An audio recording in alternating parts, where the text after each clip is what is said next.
Hi అండి, welcome to Priya kitchen. ఈరోజు జొన్న రొట్టె అనమాట. ఆడించిన జొన్నలు, సొంతంగా ఆడించిన జొన్న పిండితో జొన్న రొట్టె వేడి నీళ్ళతో ఈ రకంగా కలుపుతున్నాం. కలుపుకుని కొంతసేపు నాననివ్వాలన్నమాట.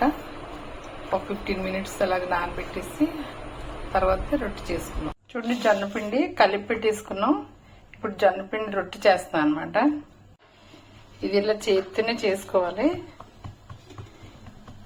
ఈ ఆయిల్ లేకుండా కాల్చుకోవాలన్నమాట. సిమ్లో పెట్టి కాల్చుకుంటే బాగా ఇది కాలుతుంది అనమాట. చూడండి, జొన్న రొట్టెకి మనం ఆయిల్ వేయం కదా, ఇలా మంచి క్లాత్ తడుపుకొని ఇలా అనుకుంటే చక్కగా మెత్తగా ఉంటుంది, బాగా ఉడుకుతుంది అనమాట. ఇలాగ క్లాత్ తడుపుకొని ఇలా చేసుకుంటే మంచిగా ఉడికి మెత్తగా ఉంటుంది.